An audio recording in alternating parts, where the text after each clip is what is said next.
Hello, my name's Liz, and I'm going to talk to you today about heraldry, and I'm going to make a shield.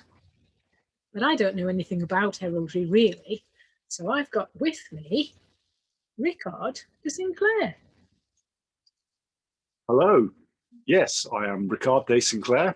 My character plays a crusading knight, and I know all about heraldry. Well, enough to help you make your own heraldry shield anyway. Good.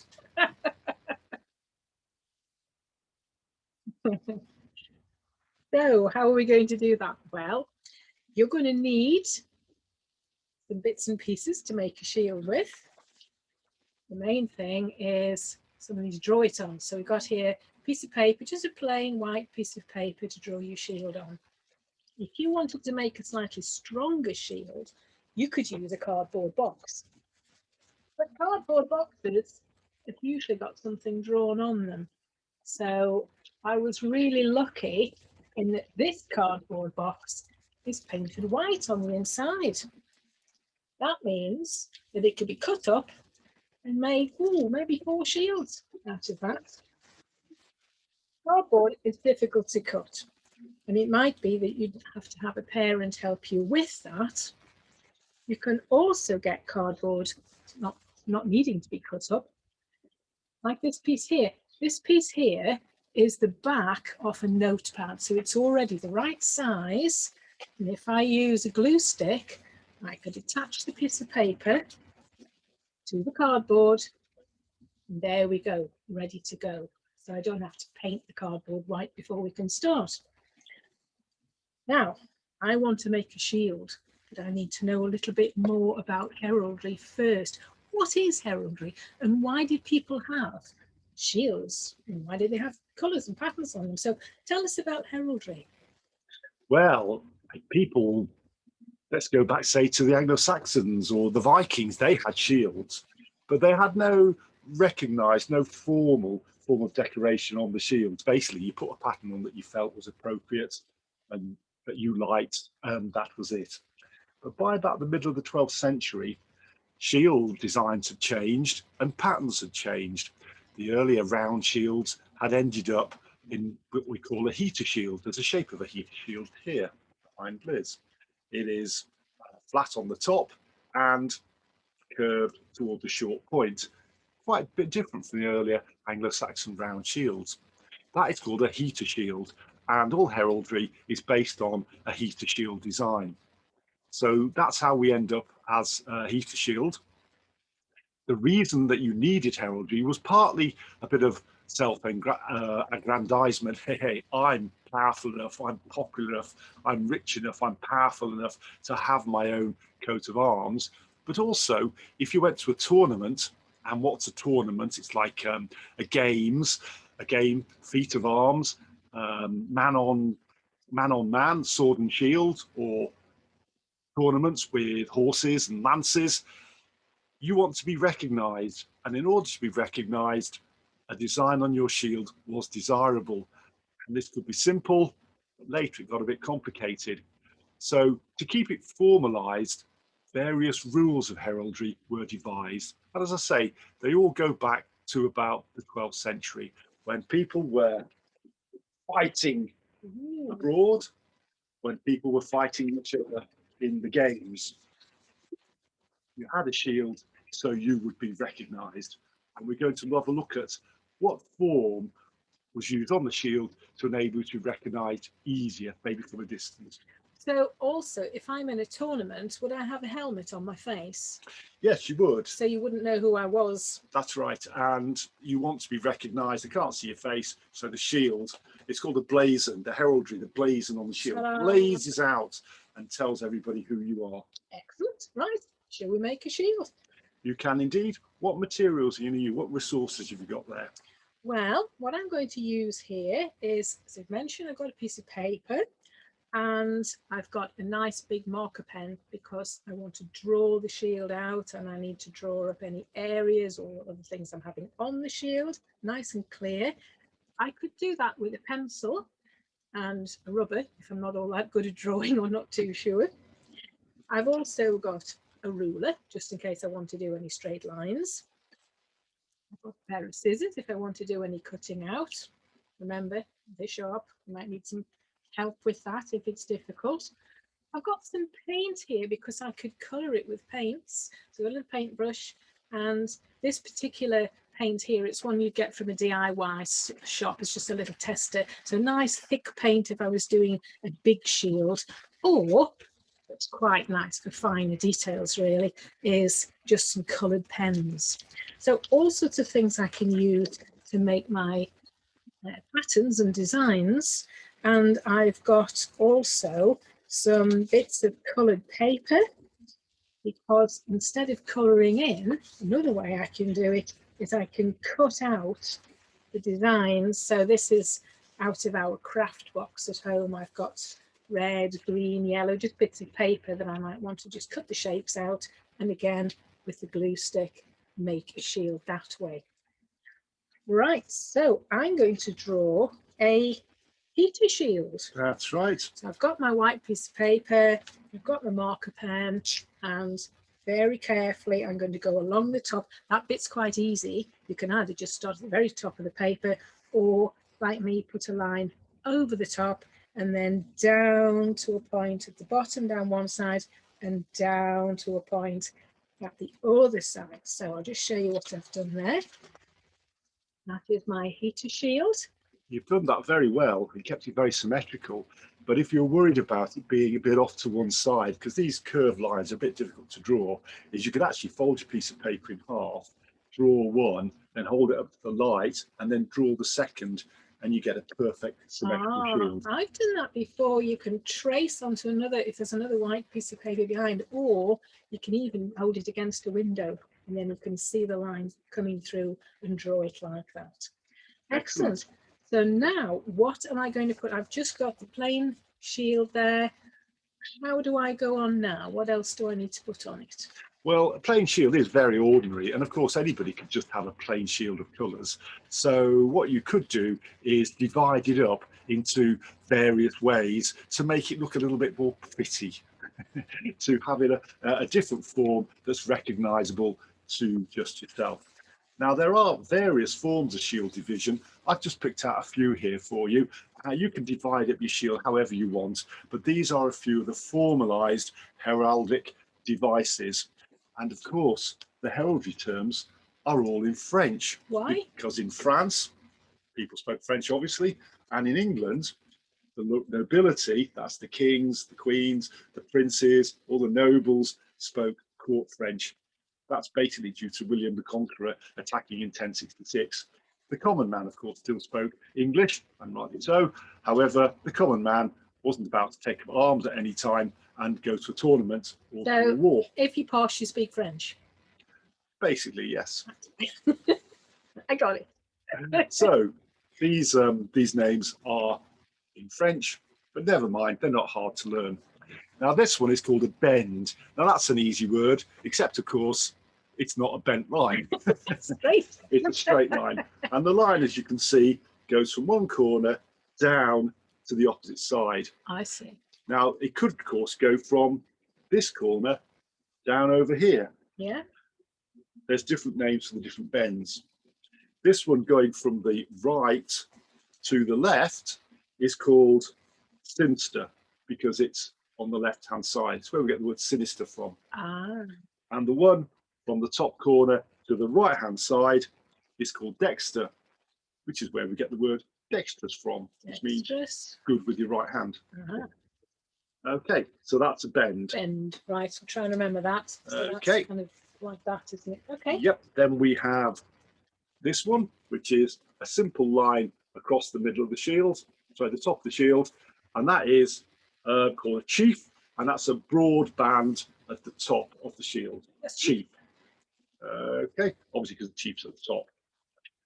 Then we have this one. This is called a pile. Here's the pile here, all piled up in the middle, a large V-shaped wedge from each corner to the point. Okay. Pile. Pile. This is called a saltaire, and it's an X shape across the shield. It's a bit like the flag of St Andrew, which is an X shape. The flag of Scotland. It is, which is a white X on a blue background, but getting ahead of ourselves there. Ah, We have, as well as an X, we have a Y, which is a pall. And this is a large Y shape across the shield, and it's used quite often in the church. Okay. A single line vertically down the middle of your shield, that's called a parlay, a pale. And that's a broad vertical band from the middle of the top to the point at the base. I didn't realise there was so much in it. Well, we're only just having a look at a few here. There are many, many, many, far too many to do in this short display. Goodness me. Now, this is a horizontal band, but we don't use the word band and we don't use the word horizontal. We use the word fesse, which again is the French word for a broad horizontal band crossing the centre from side to side. So that one looks to me a bit like the chief, but with another line as well. But it's actually this band here that we're talking about. You have to think that the fesse is a line which is there. Yeah. The chief is the line where the top line corresponds to the top of the shield. Right. So although it looks like it's only got just one line on the chief, there's actually two. There's one there and one at the very top. Okay. I see. Then we have the chevron. Ooh. This is the central band pointed in the centre, a bit like the roof of a house. Okay. Then finally, now we're going to look at cross. There are apparently over 700 different types of cross. And this is a simple cross, divides the shield into four quarters. Like St. George. Like St. George's cross, and a bit like the cross which I have on here on my tabard. Right. Okay, so that is a sample of the way you can divide your shield up. But of course, you at home can divide your shield up however you want. I'm just telling you what the formalised heraldic way of doing it is. Well, I think I like the bend. The bend, the straight bend. The straight bend. That one. Whilst you've been talking, I've drawn that Excellent. on my shields. So That's good. just the two lines going across there. So that's a bend. Right. Excellent. Right. Is it colour next? Will we put colours on it? Well, you can put colours on it. Of course, there's a whole set of rules for colour. More rules. I'm afraid so. Rules. Yes. As I say, I'll just explain what they are. What you at home want to do is totally up to yourself, but it's nice to know what rules they came up with. And the rules were very simple because, like anything, if it works, that's what you're going to stick with. And what they found was that a light colour on a dark background, worked better than say red on blue or green on red. So you get better contrast from a light colour on a dark background. For example, you can see here the dark red shows up very clearly on the white background. Right. So what they did is they split the two light colours, that's white and yellow, and gave them names in French, which of course is or and On there. argent. Or means gold, argent means silver. But for our purposes, we will call them yellow and white. And of course, they are metals because gold and silver are metals, and they are the light ones, the ones you want to contrast with. You can't put argent on gold, of course, because you won't see it. And likewise, you can't put yellow on top of white, you won't see that. So those two are metals. They are distinct from these here. They are called tinctures. Tinctures. That means darker colours. Okay. And similarly, you don't put a darker colour on top of each other, as I mentioned before. So what you would do ideally is you put a tincture on a metal or a metal on a tincture. So, like we've got here, This is the shield of Henry, yep. with the three, are they panthers or lions? They're 3 gold lions. And he really has got gold on his. He really has got gold on a red background. So using our French names, we've got 3 lions or on a gules background. And gules, remember, is red. I'll just go through them again. Gules, sable, azure, and vert. Excellent. All right. But in heraldry, it's all right if you don't have proper gold. You would absolutely, have yeah, the yellow or the white for the silver. Absolutely, yes. Got it. Okay. So what are the values of each color? Because you might say, oh, I don't want red or blue. Each color has a value. Meaning. A meaning, yeah. Meaning. So for example, gold or yellow, gold has the value or the meaning of strength and optimism. So if you choose yellow, that means you're choosing it because you've got strength and optimism. Optimism means always looking out for the future, always looking out for a good outcome. I like that. Okay. Then argent, silver or white. That means clarity or purity. Clarity means that you can see a bit further, you can see into the distance, or you can understand. And purity means that you've got good thoughts. You keep yourself pure, whole, it's not messed up. Not messed up, not tainted or contaminated. Okay. Okay, so that's the two, what were these called again? Metals. Two metals. Look. And we're going to combine them, not with each other, but with the other groups of colours. Tinctures. Tinctures. Okay, so the first tincture is red. I like red. Gould, which stands for a warrior, obviously. Oh yeah. Warrior, colour, Mars, colour of Mars, and it stands for the martyrdom as well. Martyrdom means that you're prepared to fight for your causes to the end, whether they're good or bad necessarily, but that's what a martyr is. That's nice. I like red as well. Okay, so next to that we have black, sable, and that stands for loyalty, which means you will fight for the end. You will stay true to your friends. So the Black Knight would be a loyal knight. Yes, but it also can stand for grief, because of course black is the colour. Yeah. And people wear black when they are unhappy sometimes. Yes, yeah. Popularised, of course, in the Victorian time. Next we have azure. Azure stands for truth, and it stands for loyalty. So telling the truth at all times is really good. It's a good, honest thing to do. And loyalty means you're staying truthful and loyal to somebody. So that's another loyal one there. Yeah. They're all good things, these colours, aren't they? There's a lot of loyal ones. Then we have vert, which is hope, joy, and faithfulness. That you're true and faithful, yes. Right, I should mention at this stage though that those were the original 4 tinctures, just the 4, but later on they added some more. They added purple, and they added orange, and maybe some others, but we're just keeping it to the basics today, basics to keep it simple. So those were the 4 original the way tinctures it was early at the start of early heraldry. But of course, you can use whatever colours you want, and each colour has its own meaning. But we're just staying with those 4 for now. Right. Well, I'm going to cut some shapes out, and I've got here. I've probably got most green, so I'm going to use green for my heater shield. Yep. And for the main part of the shield. Yep. So I'm just going to get my piece of green card here, and I'm going to draw a shield on that, a heater shield on it. And then would I colour in the whole of the shield green and then add things to it if I was colouring it in? Well, you could do that, but of course the problem with that is that if you started off with a green background, if you added one of the metals on top, they're quite light and certainly be difficult to paint white, say, on top of sable black.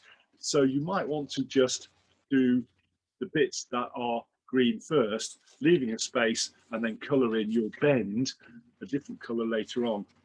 Of course, if you're going to cut out pieces of paper, you can do the whole background in one colour and then just literally add a stripe or a bend of yellow on top. Because I could glue it on top. Yeah. Right. Okay. So what I've now got. Well, that's good. Is a heater shield. It's a green field, is it? This is the field. Yeah. Whole green field there. And because I'm not using crayons, I can glue on the yellow Bend. I like the bend. Bend. The straight bend. I can do a bend. So I've got this, and I'm going to get some yellow now, and I'm going to make myself a bend to go across there. So I just cut that out nice and straight.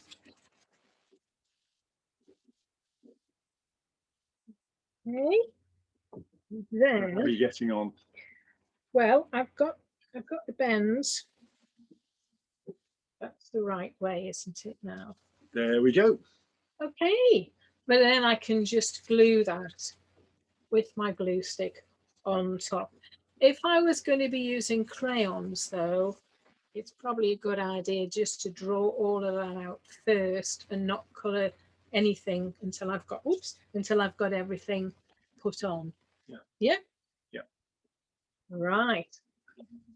Can I make it more interesting? He's got lions on his, the king. Yep, yep. It's got no field divisions. Well, you can do, because of course there were so many knights, and eventually so many different houses had their own heraldic system, or blazon as it's called, that you might want to add individual motifs. These were called charges.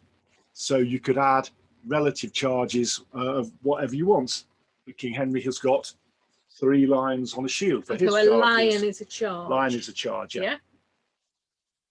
What other kinds of charges could I There have? are loads of charges. We cannot today hope to cover them all. So I thought I would just have for you just a few examples to show you. And on this sheet here, you can see some of our charges. We have apples, we have trees, we have roses, we have fleur-de-lis, all kinds of vegetation on that one.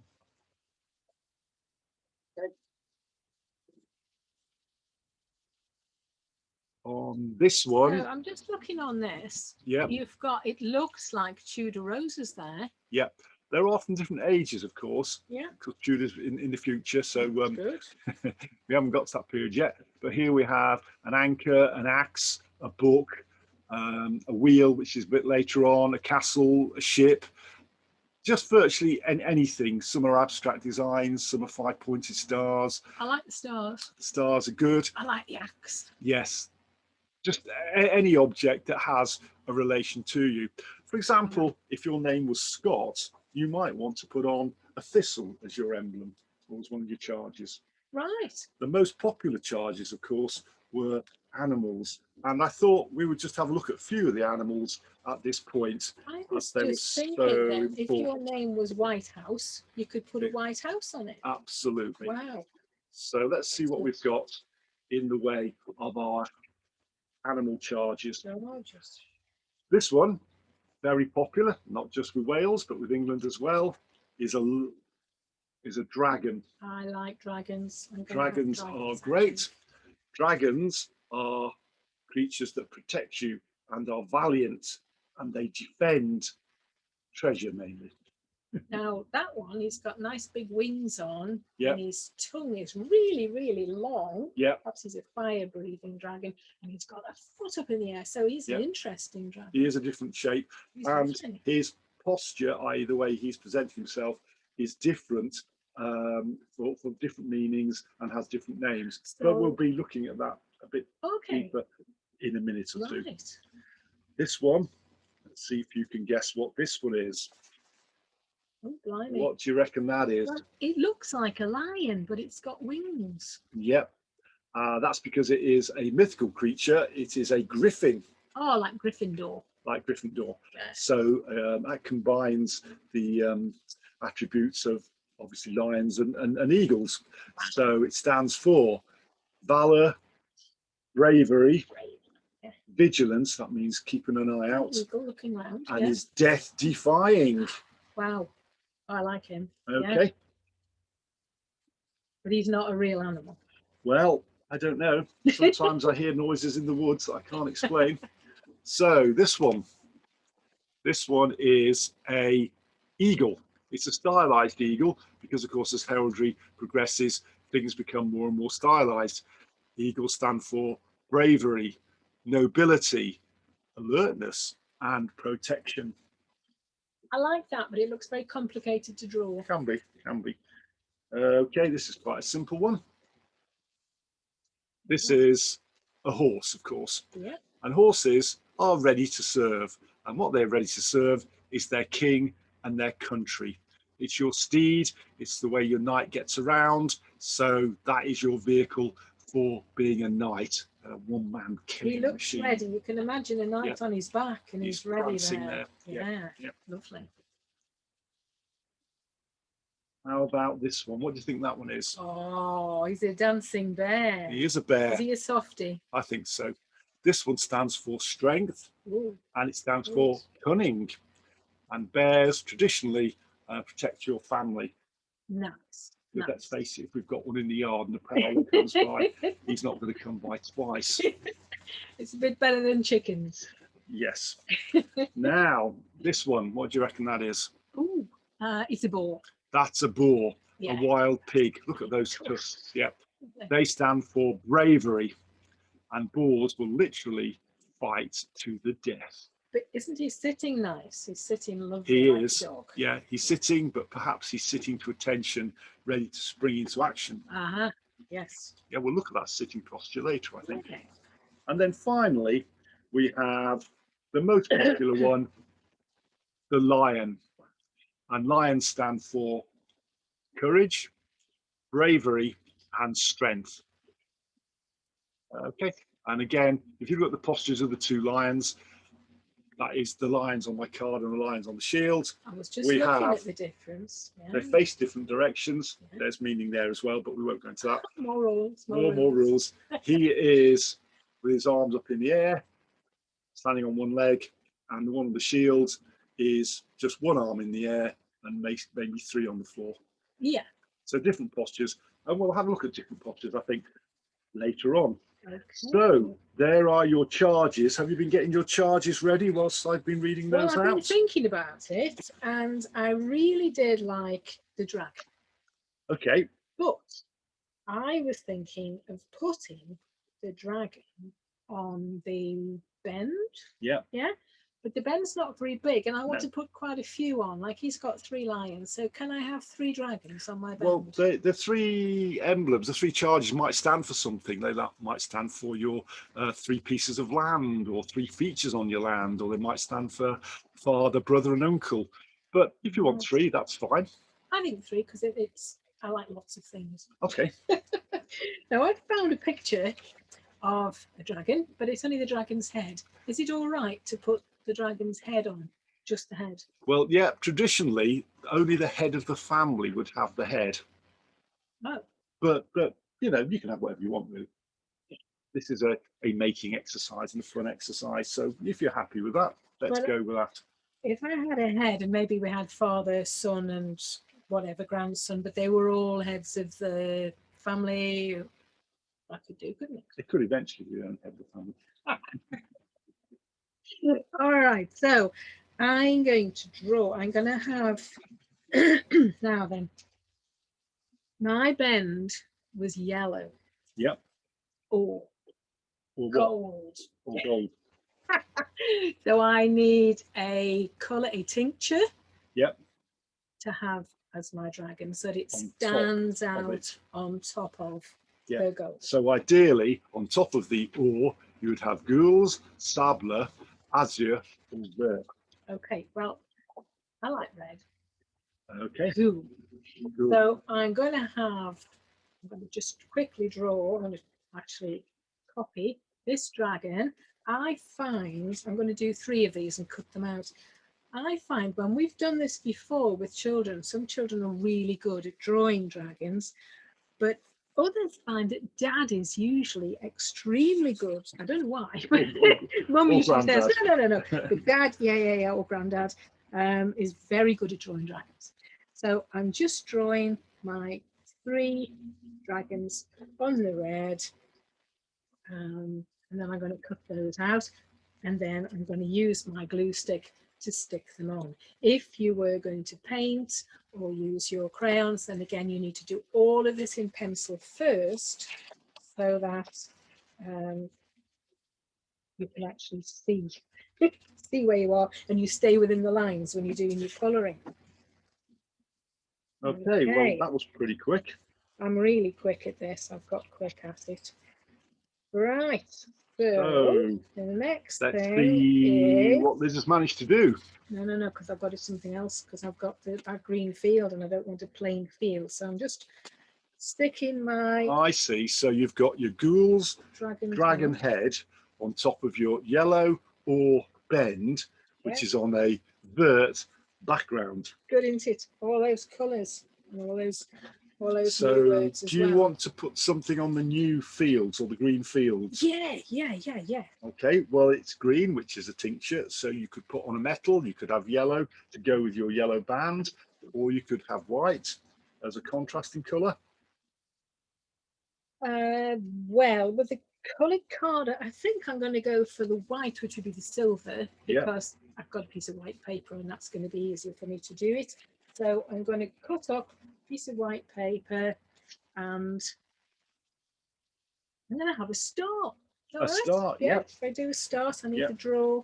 You just draw my star onto my Okay, piece of white now I paper. think we've got a star on one of these pieces of I paper. think there's one. Yeah, Mine's got 5 points. So is that right? I have five, Yep. 5-pointed star. 5-pointed star. Five Sometimes called a mullet, sometimes called a molar. points. I think that's how it's pronounced. Yeah. Okay. The one with the hole in the middle, that may be as part of a spur to go on your spurs to jivvy up your horse. Oh, And of course, the other one might just be to represent the stars in the sky at night. yeah.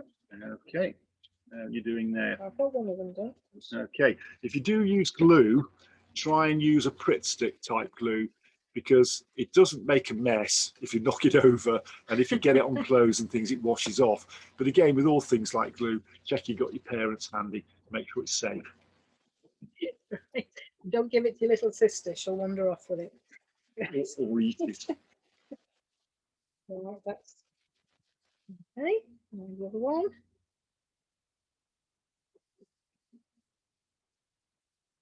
This is lovely. Look at that. Have you done it? Wow. Isn't that lovely? That's one of the most impressive blazons I've seen today. So let's just go through it all again in the heraldry terms. Yep. So my shield is called a heater shield. Yep. The same as the one up there. Yep. I've got a green field, which is the background. Yep. And I've got this yellow bend. Yellow bend. Okay, which is straight down the middle. And so that will be gold or the bend. Yeah, it's not quite in the middle. It's from one corner to the other side. Yeah, it is, isn't it? Yeah. Yep. And then on that, on my bend, I've got 3 dragons. Yep. Who are dragon heads. Dragon heads. Just the head is okay. Head of the family 3 times. And I've also got 2 white stars. So altogether, I've got 5 charges.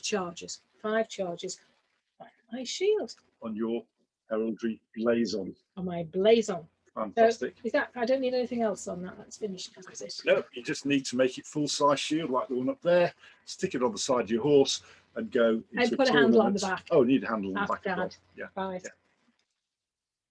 Yeah. Okay. Is there anything else that I need to know? I'm sure there's lots. Well, there is lots and lots and lots of rules to do with heraldry, but I thought we would just finish with one exercise to do with the positions of the lions. Now, we mentioned this before, and I've got some flashboards here to make it a bit easier to see them. On the the basic one is this one here: lie on, pass on. Okay, so the same as on the shield. Similar. There is a little difference. Right. We'll come to this in a minute.